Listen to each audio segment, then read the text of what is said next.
Hey guys, how's it going? K1GMM, Steve Vermont with another piece of just a little bit of madness here.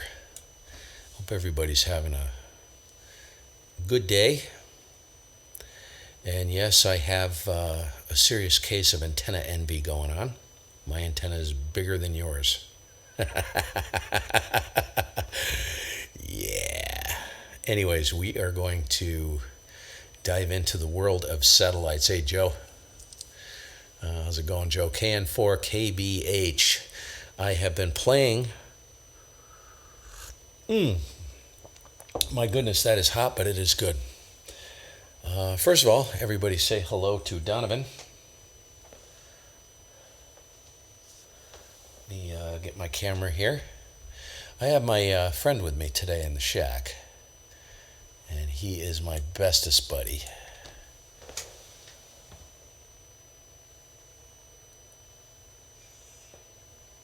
Donovan. Hi, Donovan. Are you a good boy? He's a good boy. You a handsome dog? Yes, you are. He's my buddy. He loves being down here. Anyways.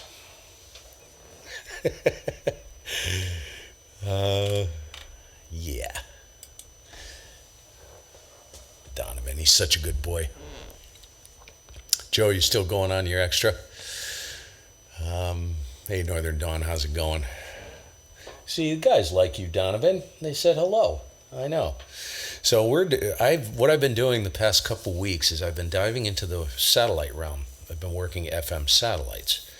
So I have some things feel like I need to share with you guys, anybody who's looking to get into FM satellites. One, I am no expert. I just started this madness. I'm going to share build plans for some antennas I built for working FM satellites. Very fun, and I'm all about antenna building, and I love the aspect of the hobby. And the beautiful thing about these antennas is that they're small and they're easy to build. So I'm going to share some resources where you can look to get started. What I'm going to do is I'm going to share my experience first, and then we're going to dive into the nitty gritty. Joe. Hey, Martin, what's going on, dude? So, what has been my experience so far? It was nothing like I thought it was going to be. It is fast. It's like a 36-hour contest crammed into a 10-minute pass. That's what it's like during the day. I worked the first time this past weekend, tried to work a few satellites, only made one contact in 5 passes. It was a freaking madhouse. Huge stations and absolutely crushing. They were just crushing the satellite. Gloves came off. No holds barred, every man for himself. That's what it was like on the weekend. Will I be doing it on the weekend anymore? I don't know. I kind of doubt it. I ran into a situation where, and you'll see this, where 1 or 2 big stations will literally hog the entire satellite pass. Literally just lock it up. And etiquette, when you're working these things, don't hog the satellite. You know what I'm saying? And I'm not saying that because I got all week to work them. I don't care. But I heard so many stations trying to get in there to try and make a contact. And this one station was just, was a JEZ's up in northern Vermont. Just crushed it, man. Crushed it, which is fine. If that's what he wants to do, fine. But make a couple contacts, a few contacts, and take a step back. And let everybody else make some contacts. And if people call you, don't come back to them. It's courtesy, right? It's just being courteous. So being courteous, you have to be courteous, you have to be patient. It's fast and crazy. And I forgot my headset. It's upstairs. I need to go get that. So let me check into the chat quick, and then we're going to get right into the madness. So let me go get that because this is important. And then I'll be right back. And let me put this on the screen. This is the satellite tracking system program for that comes with SDR console. It's actually really superb. So I'll let you guys look at that for a second. I'll be right back. Stay. Stay. I'm coming right back down. Stay. Stay.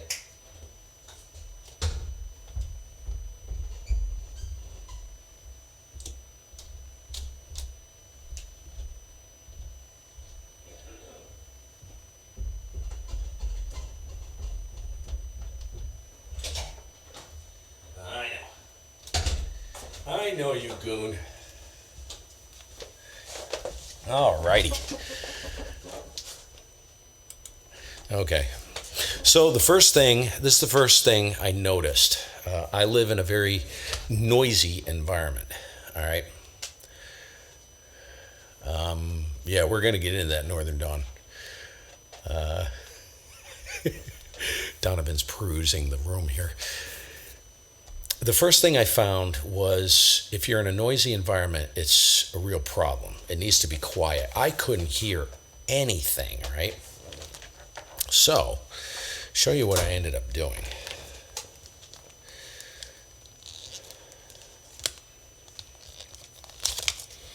This is a headset I made for satellite work. And it is basically I use a UV5R, little UV5R set to high power, 4 watts. And I do run a duplexer. I use 2 antennas, UHF, VHF. One's uplink, one's downlink. And I set the UV5R up on split like a repeater. And I'll talk about disadvantages to that in a minute. This is for people who have never worked satellites before, and this is an education to me, so I'm still learning. So how did I deal with the noise problem? You can buy, this is basically a motorcycle communicator headset you can buy for a UV5R. They're around $20. I have 2 of them. These earmuffs, right? Good grief. If I could figure out how to get it on over my head. These are,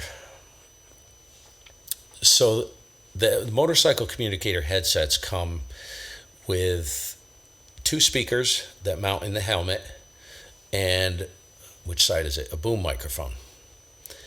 And what I did was, and it plugs right in the side of the UV5R, and it has a remote PTT switch, push button PTT switch. It's actually a really nice bit of kit, and it sounds really good, I guess. Jared told me it sounded really good. So I was working him on the All-Star node the other night. I just put this on. So what I did was, right, I take that motorcycle communicator headset. I found these noise suppression earmuffs in a big box store for $10. They're minus 25 dB suppression. It's like dead quiet. And there's a couple screws. So there's a couple screws underneath the ear pad. You pull this back and you zip these screws out and the whole thing pops right out, right? So in the ends, what I did was I took a Dremel tool and I just drilled out a little hole right there for the wire to go through, and I took the speakers and hot glued them into the earmuffs, right? And then put the foam back in over top, and the microphone boom. There's a satellite coming. Microphone boom mounts right on the side. I just have this hot glued right to the side of it.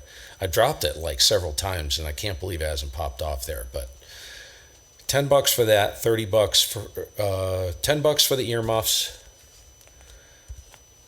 $20 for the headset for the UV5R. If you're in a noisy environment, it's great, man.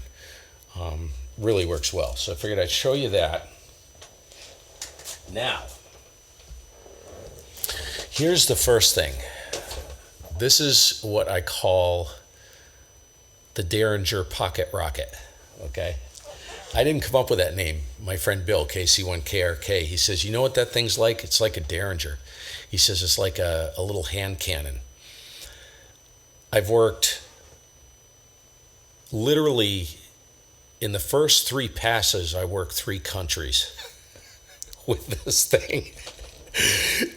It is so free. I worked Panama from Vermont, the Northeast. Figure that one out, right? Puerto Rico, and which is part of the United States. It doesn't count. Canada, and stateside here. So this is what I call the Derringer. It's like a double-barreled hand cannon. All right. I built this, and I'm going to post the plans for it on my Dropbox. Built on PVC, uses 14-gauge wire. This right here is a 2-meter Moxon, okay, 7.5 dBi gain. And this right here, try and get into the camera, is a UHF 4-element hybrid Moxon. So this is the driven, reflector, 2 directors. Okay, so it's a 4-element UHF, 2-element VHF. It's pretty well balanced. Return loss is not that great on this particular UHF antenna. It's about 15 to 18, minus 15 to 18 dB, which, it's okay. This is very good with very good bandwidth. Both of them have pretty good bandwidth, but the return loss on this, because they're Moxons, I wanted something very compact, very small. This is incredibly small. This breaks down, believe it or not, and I put it in the front of the Spider, and you can put it in a backpack. So I'll show you how this works.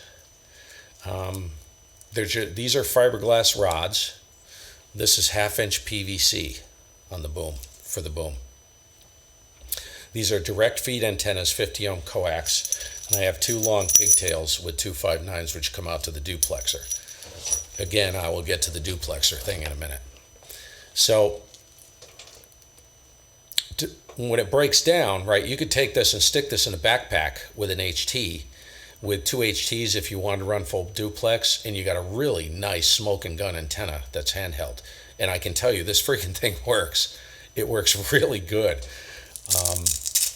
So you just basically glue Velcro onto the ends of the spreaders. Spreaders pop right off. Can't see. Take that spreader off.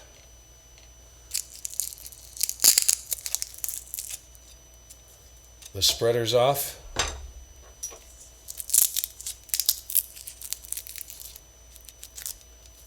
And the spreader's out. The handle pops right off. That's the entire antenna right there. 14-gauge stranded wire, just take it, fold it up on itself, stick it in a little backpack. I can tell you that this is not a rubber ducky. This thing freaking works really good. I'll post the build plans for it, all the specs for both of these, and the Scorpion, I call it. This is the Derringer. You can put a long handle on this. You'll notice, I don't know if you can see this right here. This is a quick release plate I mounted with an aluminum plate. So all tripods, you can mount this on a tripod. I have it set up so it just quick releases and snaps right into a little dirt cheap, what's it called? Optica or something like that. Tripod. It's like a $15 tripod. You don't need anything more than that for an antenna like this. And you can run this on a tripod with tilt, elevation, and azimuth. And I have a longer handle for it, which puts it out, 4 feet long, so you can stand behind it. So that's the Derringer. Love this little thing. I really do. Okay, where are we going? All right, so, okay, the duplexer situation. If you want to run satellites, if you want to work them, the best way to do it is to work it with two. If you want to work them with two HTs, use an HT. That's a great way to do it. Run one HT on the downlink, one HT on the uplink. That way you can hear yourself, and you always hear what's going on even when you key up. I did look for a full duplex HT. They don't make one anymore. So you kind of stuck with that. I like the duplexer because basically the two feed lines for the two antennas come into the duplexer, and then one feed line comes out to one main line comes out to the HT. Problem is when you key up, the receive goes dead, of course, right? So having that full duplex capability will enhance your experience. I know it will. That's what most people recommend. Okay, so I covered that. Here is, I'm going to pull up some pictures and I will show you what I'm talking about.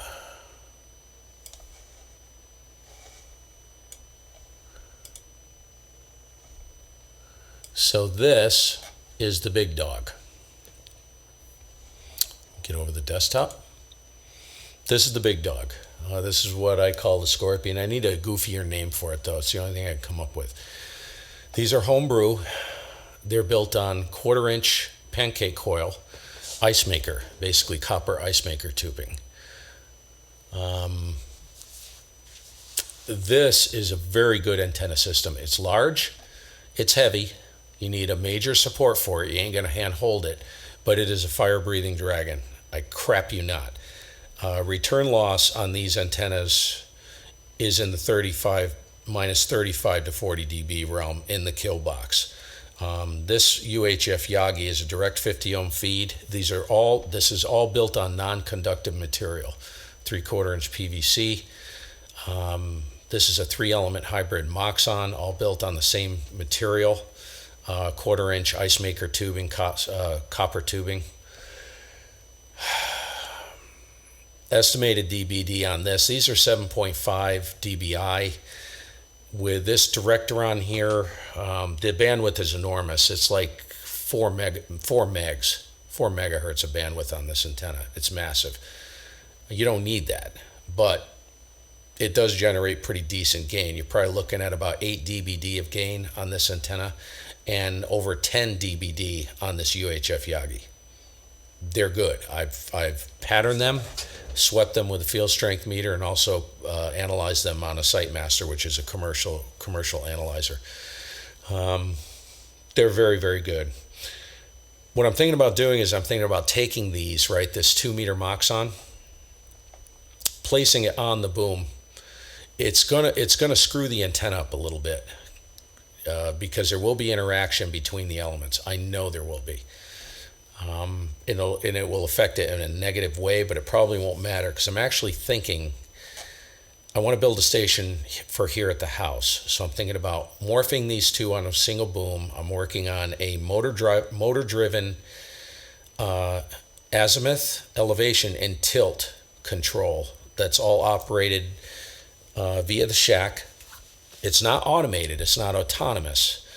But I'm thinking about using a CCTV camera mounted on the peak of the roof. I can stick one up there, night vision compatible, for $40, and it'll show me exactly where the antenna's pointed. And I can use the controls in the shack to basically control the antenna, including tilt, elevation, and azimuth. I'm working on that.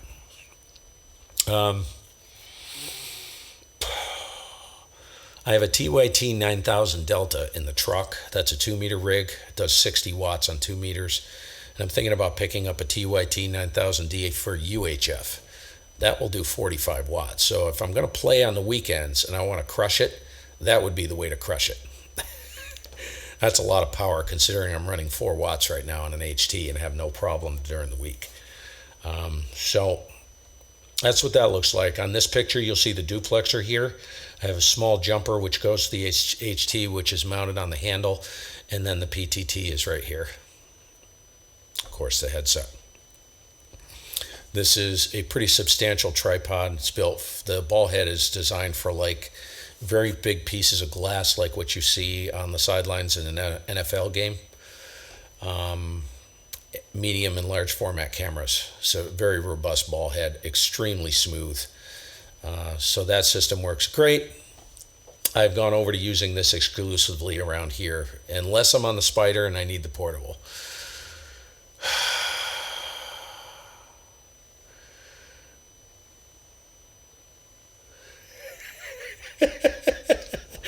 So that's funny. All right, that's it for that. So let me pull up, close this. So this is what I'm going to post on my Dropbox. These are the specs for the 3-element Moxon. Yes, it's tuned for the 145 megahertz realm, which is where the satellites are. And this is all on 0.25 inch, quarter-inch tubing. So I'll post this to my Dropbox. This is the UHF Yagi. So specs for the UHF Yagi. Again, these antennas must be built. If you want them to perform like this, they must be built on non-conductive booms. You can build them on whatever you want. You'll notice this is a PVC-T here. This is for the H bracket for the Scorpion. So I figured I'd include these pictures in the build so you can get an idea of what it looks like. It's all 3/4 inch PVC, that's all it is. A couple elbows, 3 T's, some links. You can fuss with the spacing on this. Run it as close as possible, because if you don't, it's going to get very unwieldy on you. Now, what I ended up doing was I ended up putting a piece of 3/4 inch wooden dowel through this part right here, and there's a 3/4 inch wooden dowel through this handle. And that made it much more rigid. There's no sag or anything. Again, it's a heavy antenna. It's big. But if you want to kick some ass, that's the way to do it right there. Okay, I think that, let me get back to, okay, the Derringer.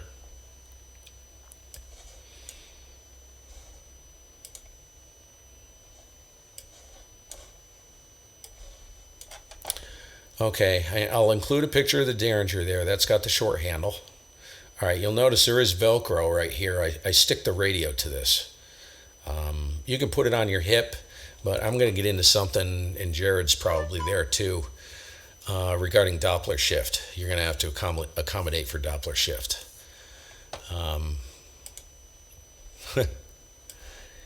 Here are the specs for the Derringer. All right. Again, you can build it any way you want, but this antenna was built to be collapsible, very compact, and somewhat efficient. And I can tell you it does work, even on low passes. The first contact I had last weekend, I think it was, Saturday morning? The satellite had just come up over the horizon. It was probably at 10 to 15 degrees, and I was using that Derringer, and boom. I didn't hear anybody on the satellite, but I knew I had it. I could hear it. So I put my call in, and boom, someone came right back to me. That's a pass at like 10 to 15 degrees. So it does work. It will reach out there and hit that thing pretty good on 4 watts. So, okay, resources. Moving on to resources. Let me get over to here.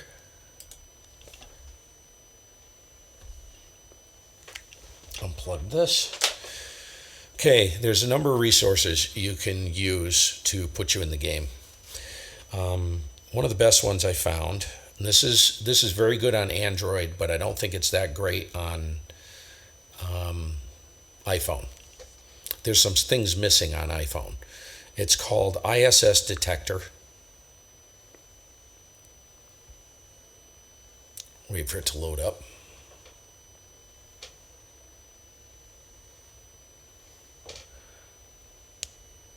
Yeah, it's better probably at an angle because it's picking up reflections off the display. So that's ISS Detector, and what you see there are all the satellites I have loaded in. You can set it up so it'll give you an alarm when the satellite's approaching. It gives you virtually all the information for the satellite. So if I click on SO50, it gives you a compass. Okay, up. There we go. It'll give you a compass, and it'll tell you where to point the antenna. Okay, and you can track it with this as well as it moves through its pass. Now you'll notice on this side, you'll see like this white bar. That is an elevation bar. So as you tip the compass and you follow the path, it shows you where to point the antenna all the way through its pass. So it's very handy. I like this. And this would be worth mounting, like if you have a tripod mounted satellite antenna, mount it right on the tripod in the same plane. So if your handle is like this, mount it right on the handle. So wherever you tip the antenna, you can see whether it's lined up if you're anal retentive. All right. ISS detector, it's like $3 off of Google Play, worth every penny. It tells you all the downlink frequencies, uplinks, PL tones, times, pass, you freaking name it, it does it. Breakfast, lunch, and dinner. Okay. So there's a couple other resources here. Let me grab something.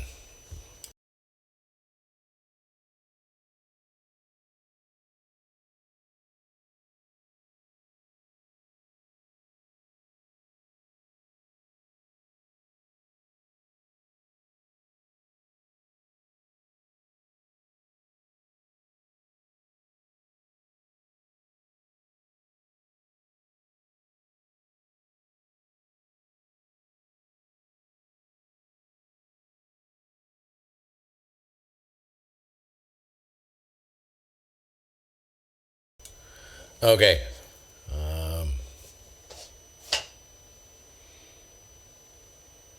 Yeah, I'm just Sorry about that. I'm eating the microphone. I'm just looking at the chat right now. Doppler shift. Yes. No, it's not so much polarization, but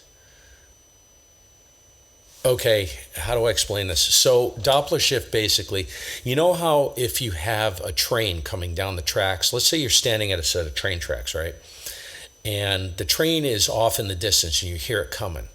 And it's always like this high-pitched thing, and as it's coming, the pitch starts dropping, right? And then when it passes you, it gets lower. So it'll go from like, or an airplane does the same thing, like that. Well, the satellite does the same thing.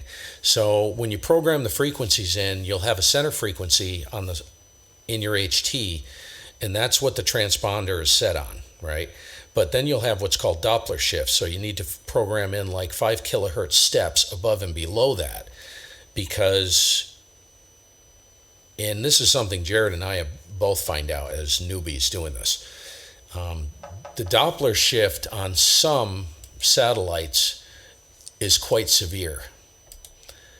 And on the overhead passes, it can be downright maddening.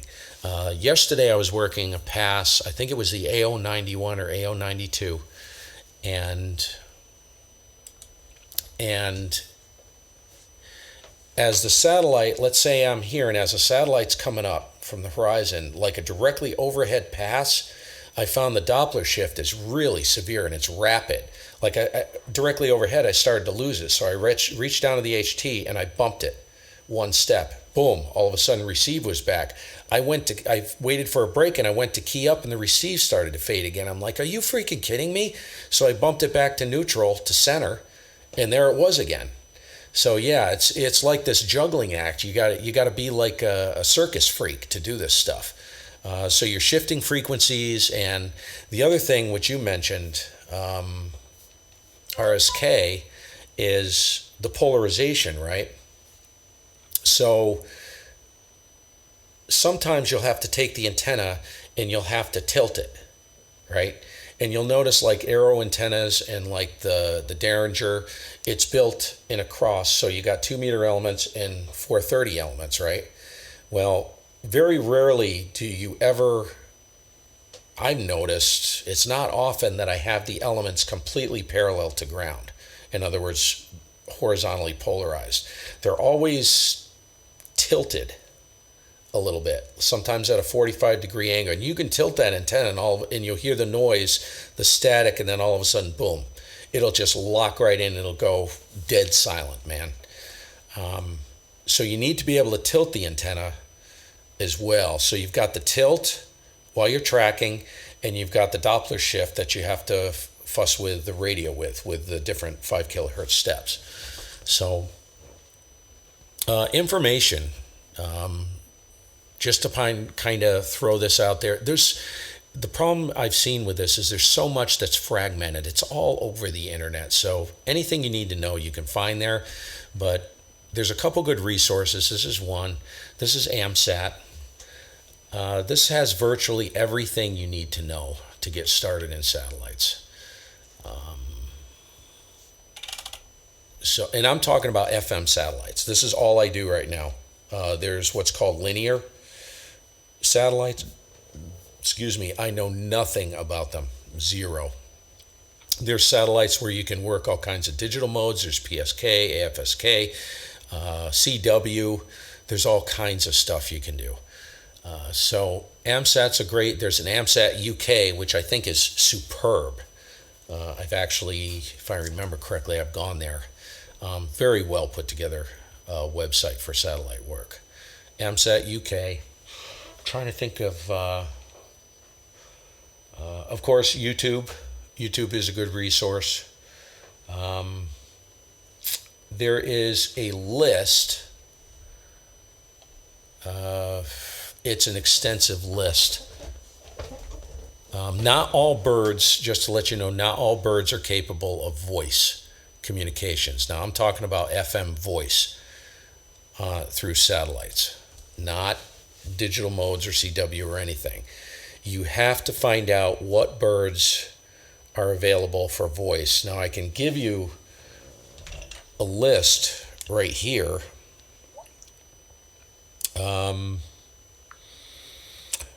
The SO50 is a superb satellite. That's a great satellite.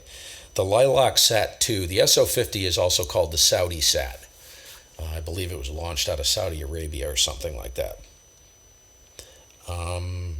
The SO50, the Lilac Sat 2, I believe. The AO85, be very careful with the AO85. It's low voltage, and do not use that when it's in eclipse. In other words, if it's at night, don't use that satellite because it's basically dying. It's dead. The batteries are... only use it in the daytime, the AO85, but that's a good satellite. I've worked that a few times. The AO92. I know the AO91, the P0101, which I thought was activated only by schedule. You'd have to go in and check. The P0101, according to schedule, is activated every Monday, Wednesday, and Friday at 2200 UTC. That's a good satellite, the P01. I've never been able to work it because I've never been around to try when it's been active. I've always forgot about it. The FMN1, I have that loaded, and I believe that is FM voice as well. Yes, it is. Mode VU FM voice. So the FMN-1, that's another one. It says it's active. I'd never worked that yet. So, yeah, so that's basically, I'm trying to think if there's anything else. Hey, Latham, L. Latham. Lofty's in there. How you doing, buddy? Greg's in there. I think that's it. So the chat's pretty quiet. So I'm going to see if I miss anything. Hey, Dave, how's it going? See if I missed anything. Jared, you want to pop into the chat right there and tell me if you have Zello available, because I'll pipe you in really quick. Let me know if you want to jump in on Zello and share some of the stuff you've dealt with. You can share the ugly. I'll let you do that. Joe, you're still here. That's good. Jared, you want to chime in? I know there's a delay in the stream. Let me pop Zillow on. Was Glenn in here? Okay. Jared's going to pop in. He's got some things. He's had some things happen on the satellite. I don't want to be negative about it because it's a lot of fun, but it's total carnage. So you can't get frustrated, but he's going to tell you some things that you can absolutely expect to hear on there. Hey, Paul, how's it going, buddy? Let me get Zello up. In the meantime, while Zello is loading, let me go over here. Jared, stand by. There are some SAT programs available, tracking programs that you can use on your computer. This is the SDR console version. This is really cool, man. You can load in the satellites you want. I'm not going to go into how to configure it. It's not really, you can figure it out. This is one aspect of console that's fairly intuitive. I have all my satellites up here. It shows their track. It will notify you when a satellite is approaching. This is my location right here. This is the SO50. It's coming up here. Gives you the altitude range.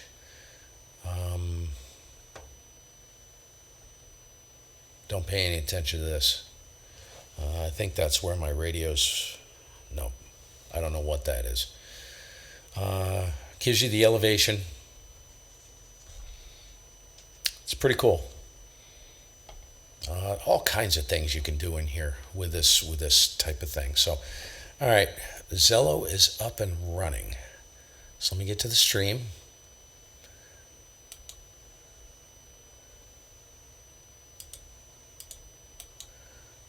Solo the stream. And let me check first to see if Jared's there. Jared, are you there? I'll copy. Take it away, man.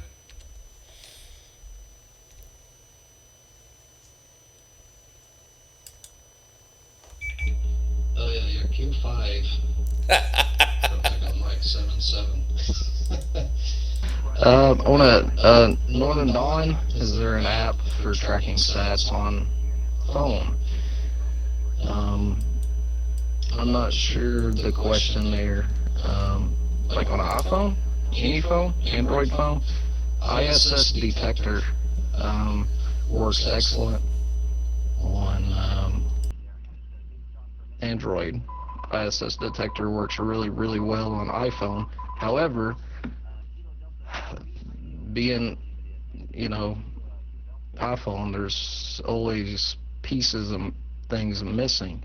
Like if a uplink has a tone, it will not tell you what the tone is. It just says CTCSS. So I downloaded two apps, that one and an app called SatSat, SAT, and that app allows me to see what the tone actually is on the uplink of, your most popular FM satellites. I call them birds.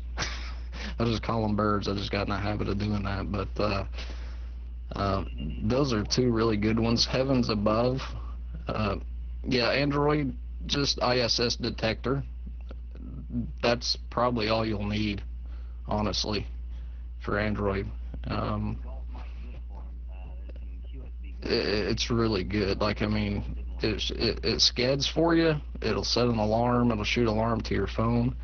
It actually tells you what part of the horizon's coming up, what part it's going to go down, the elevation. There's a radar on it. So if, say you're out in the yard and you have no idea where it's going to come up at, and you can watch it move before it comes up, peaks the horizon where you're at. And there's this little bubble in the middle. It's a little different than the compass that Steve was showing, but it's kind of like turning your camera on, right? It'll use your camera screen, but there's just a little bitty bubble and it shows the satellite in case you lose it. So It's really easy. There's just some finesse technique I'm noticing with satellite work. Another thing I do is everybody I talk to, I try to email them, and I try to just, thanks for the queue. Here's what I'm running. What are you running? Are you experiencing the same problems? There's problems. AO91, especially when it's overhead, you get like a 75-degree overhead, you're going to have a lot of issues because everybody is going to key on each other. And most of the time, they're going to be just running a dual band radio. They're going to be transmitting on one, receiving on the other, instead of using an actual radio where you can receive and listen to yourself. Saying that, I don't think there's anything wrong with that, but I mean it's a cluster bomb in the daytime, especially for people that are rolling all day. I roll in the evening and at night, and nighttime anywhere from midnight to 3 o'clock in the morning. On most of these satellites, you're going to have a lot of fun if you can get the old timers to quit talking geriatrics on the satellite. And that's what they'll do. They'll talk, they'll be talking about computers and their health, and because they know each other, they work each other so much, they just sit and rag chew and tie up the entire satellite. So there is some frustration there. So expect that going into this. I'm running the Derringer also. I'll probably modify it, put a few more elements on it. But what's crazy about it is you'll find times, Steve, I know you relate to this, when you go out to work and you expect to log, you expect to write down or at least record 3 to 5 contacts because it looks so good right on the map, and you don't get a single one. You don't get a single contact because there's so many people in there. They're running consistent. They don't step back and let other people come in and try to work. They run high power, like anything else in this hobby. Like FT8 started out a low power mode, now it's like legal limit. So me and Steve were talking yesterday. I know it's kind of like you either kind of into this or you kind of just go all the way, and build a really nice station at your house. I will probably not do that personally, not yet anyway, because I enjoy taking the handheld antenna and the HT out just to get out of the house, just to get, away from the kids and the stuff for a little while, and try to make a contact. And it's fun because it's the most rewarding thing you can do, but it's also the most annoying thing that you'll experience at the same time, so be prepared for that. If you can work late, if you're going to try to work these birds, especially AO91, where everybody's in their mobile, running, 35 watts on their vertical antennas, making it into the sat, try to work nights if you can, stay peak hours.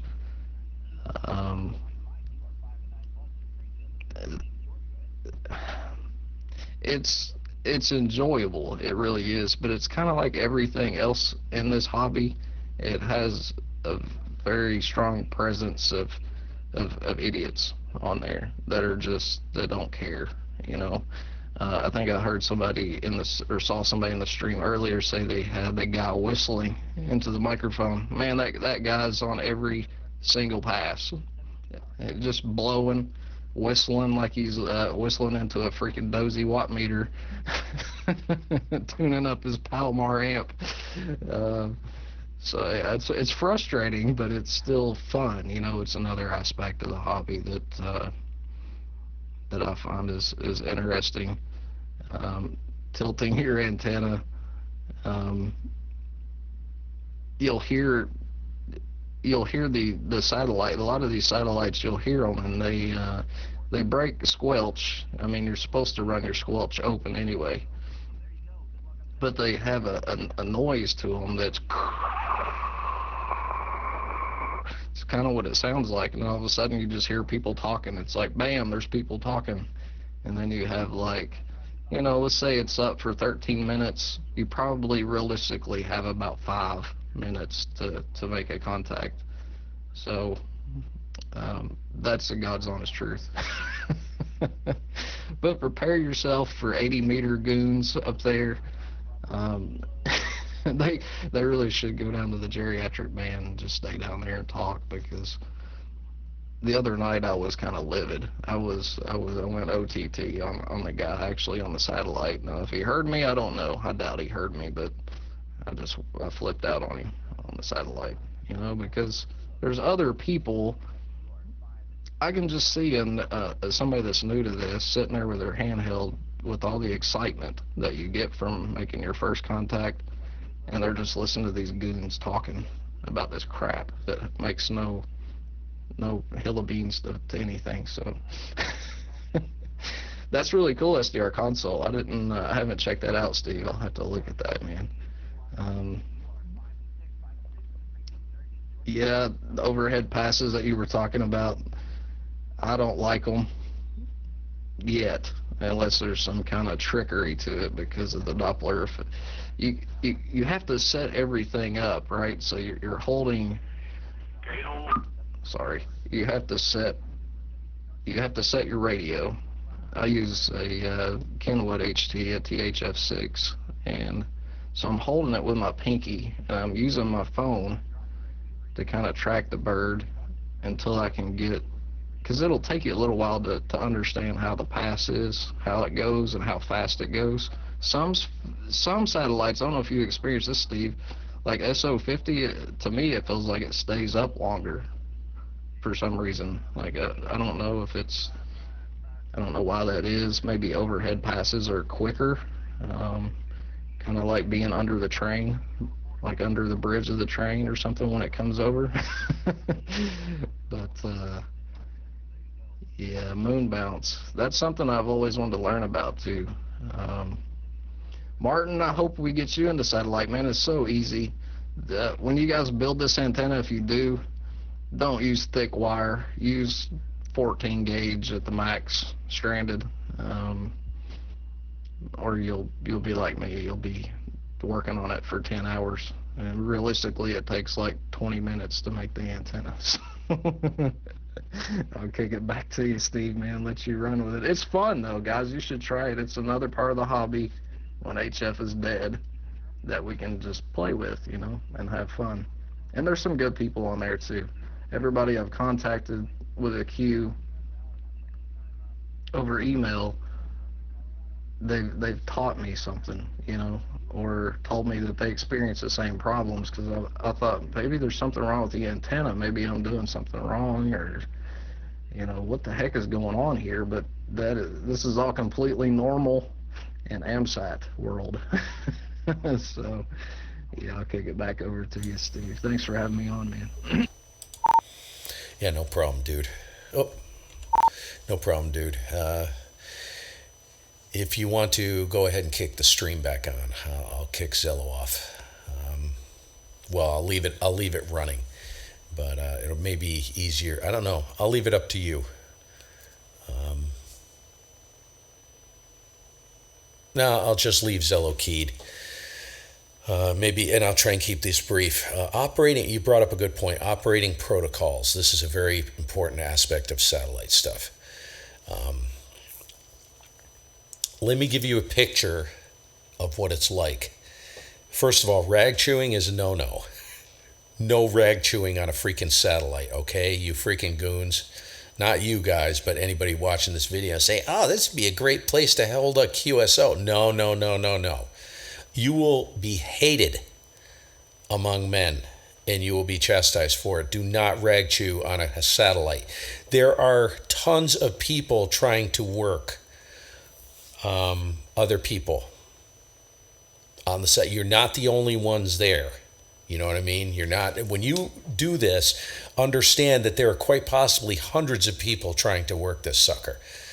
And it is, I can tell you, it's no holds barred. It's every man for himself. But you have to be courteous. Wait for a QSO. Wait for the exchange to complete. So let me give you a picture of what the exchange sounds like. This is what I found works sometimes, other times not so much. The pass begins. You hear the satellite. You know you can get into it. Listen for a second. And if there's an ongoing exchange happening, do not key that PTT. Be courteous. Wait for the exchange to complete. Drop. Key the PTT. Kilo 1 Golf Mike FN33. That's all you need to say. Do it a couple times. If nobody picks you up, then what you can do is start listening. You'll hear a station maybe do the same thing. Put in his call, W4ZXT. Then what you do is you wait for him to drop. W4ZXT, Kilo 1 Golf Mike Fox November 33. That's your grid square. If he hears you, he'll come back. K1GMM, Whiskey 4 Zulu X-Ray Tango, Echo Mike, whatever his grid square may be. QSL, thanks, 73. That's it. Don't say anything else, because this pass happens. You would think 10 minutes would go by. Would feel like, 10 minutes is 10 minutes. That's a long time, right? I'm telling you, man, just like that. It goes by in a snap of a finger. If you make 3 contacts in one pass, that's a heck of a pass. You know what I'm saying? So get it out of your head right now that if you get lucky, I think the most I've worked was 5 or 6, but it was fairly quiet. You know what I mean? It was an anomaly. And what'll end up happening is, I'll leave this up to you guys. So let's say you have a great signal in the satellite and you're hitting it good and hard, right? You have a guy come back. K1GMM, W4ZXT, Echo Mike 30. You complete the exchange. Oftentimes I'll back out. I made a contact. Well, all of a sudden you hear K1GMM, N4 WXZ. So somebody's calling you. You hear K1GMM, are you still in there? There has to be a limit. You don't want to hog the satellite. So if you make 3 contacts, boom, boom, boom, that's cool. If somebody comes back to you, you'll pick them up another time, man. Don't hog it. Because you will. You'll lock the satellite up. And there could be hundreds of people waiting to make a contact. It's just common courtesy. But that's what it looks like. It's literally bang, bang, bang, out. That's it. Shut your pie hole. No rag chewing, no nothing. It's very fast. It's very quick. One of the things I was going to mention, I'm terrible at remembering call signs. And things come at you so fast. You're running the antenna. You're running the radio, right? You're trying to track the satellite and you're listening for call signs. So what's the likelihood that I'm going to remember a call sign, let alone the grid square I get? So I tried the recorder. The problem is it's happening so fast that I can't even remember the freaking calls. I hear a call sign and I go, oh, W4's, oh crap, what was the suffix? So what I do, I wish I had it down here, it's hilarious. But I'll show you, kind of give you a picture of what it looks like. You can get these little pads, it's kind of like this, but it's even smaller, in Staples. It's an office supply store. I take, the elastic that you put in clothing? You can go up to like a fabric store and get that elastic. I got I think it's 1/2 inch elastic. It's really strong, man. You can't break it. My wife picked up a little mini 3-ring binder. It's a pad, little miniature thing, right? And through the 3 rings, right, it's got refills, so you can refill the pad. I wish I had it down here because I'd show you. It's freaking hilarious. It's about like that, right? A little bit smaller. So I put the elastic through and I let it hang out around the back, and it's connected. Open up the 3 rings, punch 3 holes in the elastic, and put it onto the 3 rings. That thing slips right over my arm, and it holds it perfectly solid right on my arm. So I got a pad, I got the pen stuck in the thing. It doesn't move. It goes everywhere with me. I forgot that too upstairs.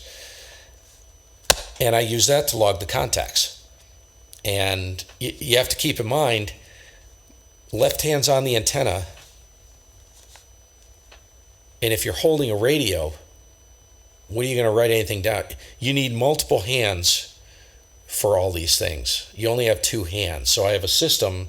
That's why I built the system I have, is because it's damn close to hands-free. So I run the radio and the antenna with 1 hand, remote PTT. This is on my wrist, and I have a pen in my right hand, and I just go to town on it. It's a freaking beautiful thing. But you guys, if you start doing this, excuse me, I figured I'd throw that out there. Maybe you'll come up with some ideas to streamline the process, because you need it to be quick and you need it to be efficient, and the concentration that's required is insane. For me, I don't multitask well. I'm an introvert, and I'm a one-track type of person. I can work on one thing, and I work on it until it's done, and then I move on to the next thing. I do not multitask well. Yeah, see, Daniel, a lot of people have said, well, you must be wearing that around your neck all the time. I am going to make a video. The problem is I'm wearing headphones, right? So I'm wearing headphones so nobody can hear the contacts. So I got some connectors here. I'm working on making a jumper out of the HT to a little, those little Bearcat speakers? I'll hang the speaker right on the tripod, so I can hear it in the headphones, but it'll be spitting out the speaker at the same time. It works well, man. I'm telling you, this system is it's so easy, but that's what I'm saying. You don't need anything complicated while you're working the satellite. Just keep it, anything you can do to simplify your life. My brain is too shot to be able to pull call signs out. The other issue I wanted to mention was I was doing some reading on QRZ about logging satellites. There are specific programs, logging software that can do it. QRZ does not. I hear LOTW is a little wonky. I don't know if people will do QSL cards if they QSL via satellite contacts. Logging satellite contacts is complicated. I haven't got my head around that, so that may be something you guys want to explore. I don't really care. I'm just paper logging all the contacts, and I'm gonna just literally compile it into a whole separate paper log. I'm not putting it on my online log, because think about it. You're running split frequency. There's all these fields which don't translate in a traditional log. So there are some things you can use to make it work, but I haven't gotten to that point yet. I've only been doing this for like a week and a half. So that's something, RSK, that's something I did try. A lot of guys use voice recorders, like Jared. He can show you the voice recorder or talk about it. I tried that. The problem is I have to remember the call sign to repeat it back when someone calls me. And remember, it's in the midst of that freaking chaos, and get their grid square. I'm going to practice it because it's so much easier. Here's another thing I did.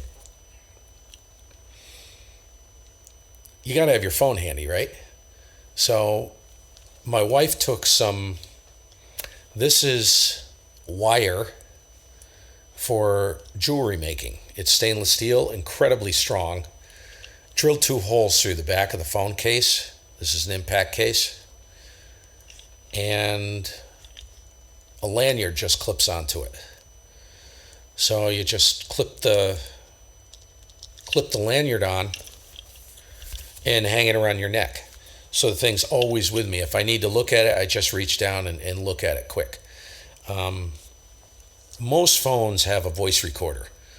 If you're smart enough to remember all the crap going on in real time as it's happening, use a voice recorder, man. It's the only way to fly.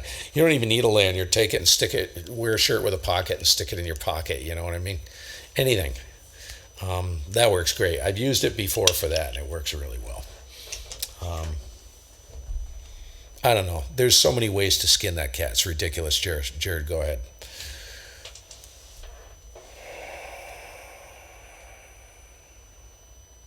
Daniel. I don't know if Jared is still there. Unless he went to get his voice recorder. Yeah, one thing I wanted to mention too there, Steve. The voice recorder, man, it's very, it works really well if you can remember, like the last 3. A lot of people are cool at just hearing, like the Fox November 11 station, again, please. And then I'll give them my call sign and grid, and they're very good at giving me my call sign and grid back. And I'm like, thank you, gotcha, 73s, and I move on. Who can remember that stuff, man? I know, I guess it's after a while you can learn to remember call signs that quick, but it's not like phonetics, alphanumerically and phonetically. People actually get mad if you say Whiskey 4 Zulu X-Ray Tango. People get mad if you do that. So it's like W4ZXT, Echo Mike 77. Or EM77. It's kind of strange. It's a different world, isn't it, Steve? Yeah, it's tough. It is. It's a whole different realm. It's like I said, it's a contest condensed into 10 minutes. And it's just one 10-minute pileup the entire time. And I'm talking not an average pileup. This weekend was the biggest buttload of carnage, right? I actually heard a guy say, you guys need to stop putting your call signs in. I was listening to him. It was carnage, man. This one guy was N1JZ. He pretty much locked the entire satellite up, one of the passes. And then this guy, I'm listening in there, right? And it is just a roar. You couldn't even hear voices. It was, you know what happens to a repeater, right? You guys ever hear a repeater where like 3 or 4 people all key up at the same time and they hit it with like full tilt boogie? That's what it sounded like, because that's basically all a satellite is a repeater floating in space. And it just trashed the thing, man. Couldn't hear anything. So I'm listening to this guy. He couldn't get the confirmation on the exchange, because you have to remember. So, excuse me. So let's say you're here in the Earth, right? The satellite's starting its pass. So you want to be able to work the satellite at the lowest possible angle, because if you think about it, the people you're going to be able to work are going to be much farther away. The further the satellite is away from you, they're going to be working the satellite too. So as the satellite moves, if you can't get the exchange within a reasonable amount of time, forget it. It's a lost contact. Because what's most likely happening is the satellite's getting closer to you and it's bleeding off stations from further away because it's going down over the horizon. You see what I'm saying? It's going out of range for those other stations. So I'm listening to this guy. Now, I don't know if that's what was happening. I think it was just a madhouse and it was total carnage in there. And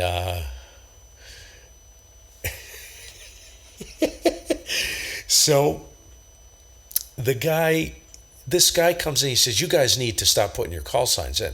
I'm like, well, he couldn't get the exchange. What are you going to do? Let the entire pass go by while one guy fusses to try and get an exchange? He had his chance. It's over. It's done. I'm like, give me a freaking break, dude. You know, he's one of them. He's probably throwing like 300 watts at the satellite on this 30 element UHF Yagi and freaking 15 element 2 meter cubicle quad. He was the only one I heard, along with JEZ. Those are the only two I heard. They're big guns. They're running power. I'm like, that's the stupidest thing to say I've ever heard. He had like 4 chances to get it. The satellite's passing. Shut your pie hole and let some other people try and work it. But oh no, you're going to run into all kinds of crap like that if you're stateside here. On a weekend, I will tell you, if you want to play this game, build a smoke and gun system, throw 50 watts at it, with like 10 to 14 dBd of gain, and you will shut it down, because that's what these big guys are doing. If you're going to want to work at the weekend, that's what you're going to have to do, because it is freaking carnage. Anyways, go ahead, Jared. I just had to say, it's just insane. KG5 FRQ.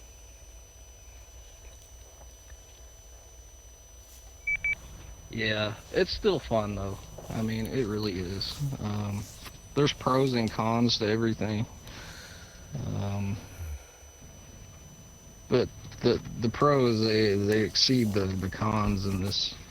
It's not like FT8, you know. No. Saw somebody earlier said it sounds like FT8, but it's really not. It's very different.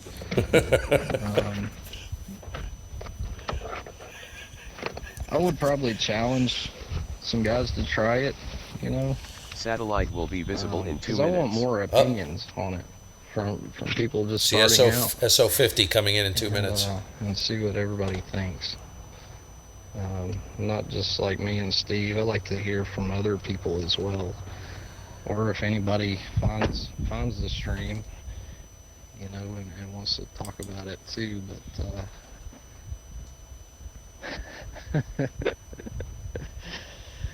yeah, I heard you in there, FRQ. I think Steve's on a live stream right now. So, but yeah, it's the good and the bad. You know, you have to prepare yourself for both.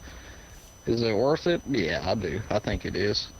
Are you going to go out and make a contact every time? No, you're not. But we're coming up on fall season. It's going to be a really good time to be out. You know, with an HT or a small Satellites antenna, will be visible in 1 like minute. an arrow antenna or elk or something like that, or build one of these. It's more satisfying, you know. Find a really good place, a park or something. Most of this crap, you could just throw it in the car, you know. Oh yeah. Me, I just throw it in the back of the truck. Yep. You know, it's not going to hurt it. I've built it pretty well, but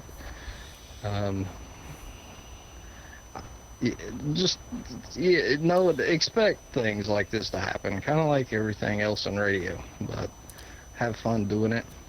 There's some Facebook groups too, Steve. AMSAT is one. There's another one, an official site that's better, and I'm trying to think what it is, but if you search on Facebook, at the top there, just amateur radio satellites, you'll find a couple groups. Pick the ones with the most members. I think you have to be a licensed ham to get into them. But those guys, if there's somebody in there causing interference or hogging the satellite as it's going over, they want to know their name and their location. And then they put them out in the public, you know. I don't know if that gets reported back. It doesn't seem like they're like the ARRL, you know, or the FCC, where they really don't do anything, okay. These guys are out to shut people down that are hogging satellites, honestly. Um, there's like a zero tolerance for it on that, and that's the really cool part about the satellites too. I think I forgot to tell you about that, Steve. So if you can get into some of those groups, you'll get a wealth of knowledge from those guys. They're not really snobby. You know, I worry about that too because I don't like snobby people. That's another really good place to look too. So, well, Steve, I'm gonna start weed eating here, man, and I'll kick it back to you. It's been fun. I'll let you tie it up there. I don't know if FRQ or whoever was in there, if he's got any comments on satellites or not, but I'll kick it back to you, man. Okay, Jared, I'm going to dump Zello. Shut off Zello. Yeah, heard you in there, Gardner. We're on a live stream right now. Nobody gets to play on the live stream unless you send me a picture. If you have to look at my ugly puss, I want to look at yours. So we'll catch you on the Z in a little bit. I'm going to go ahead and kill that, and I'm going to tie everything off and end with a couple closing stupid remarks from my stupid mouth. 7-3 Jared, we'll catch you later. And sign out. Exit. Alrighty. Yeah, if it stays on frequency, Dan. The problem is you need two bands, right?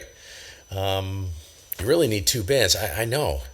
I can tell you one of the most awesome rigs I've seen, and this is so tempting, but it's very expensive, and it flies in the face of everything I stand for, is the Alinco. I don't know the model number, but it's a full duplex rig. It's a beautiful rig, man. I'm a big Alinco fan. They're not cheap. They're 300 something bucks. I refuse to spend something like that, spend that kind of money on satellite work. Full duplex, you can get into, I know TYT builds, which one is it? 7800? I don't know, something like that. It's a dual band, capable of full duplex, VHF, UHF. It'll probably work great for you if you want to go that route. You can do it with two HTs. Just get two UV5Rs. Get a couple high powers, 8 watts, if you want to throw a little bit more fire at the thing. I just wanted to end with, I never talked about the cost of those antennas. So this antenna right there costs about $4 to build. All right. Don't go out and spend freaking 80 to 150 bucks on a freaking satellite antenna. Are you kidding me? Hold on. I get this. The little Derringer, that's about $4 to build that thing. I kid you not. Stupid. Absolutely stupid. This antenna, believe it or not, something like this, that's about a $20 bill right there for those two antennas, including the structure it's on, not including the tripod, of course, the radio, the headset, the duplexer. But the antennas, that's about a $20 bill for both. You do not need to spend a lot of money to play this game. You don't. So, anyways, I'm out of here. It's after 6. It went a lot longer than I thought. Have a great evening, you guys. Good to see you. And try it with a rubber ducky. Guys make contacts on rubber duckies. If you got a Nagoya, excuse me, if you got a Nagoya, stick the Nagoya on your HT. Go out there, kind of tilt it a little bit, and get the information online or download an app to track the satellite and go out and work some satellites. Guys do it on rubber duckies all the time. So there you go. A lot of fun. Something to do, right? And it only takes up 10 minutes of an entire day. How nice is that? It's not like you're sitting at a radio for hours on end. Yeah, you feel like working a satellite, go out and work one. You know? What the heck? Yeah, Paul, see you later. Good to see you, Daniel.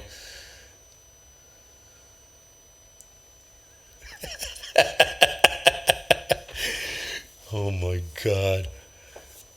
I don't have a freaking clue as to what the hell I'm doing, but man, I'm having a great time doing it.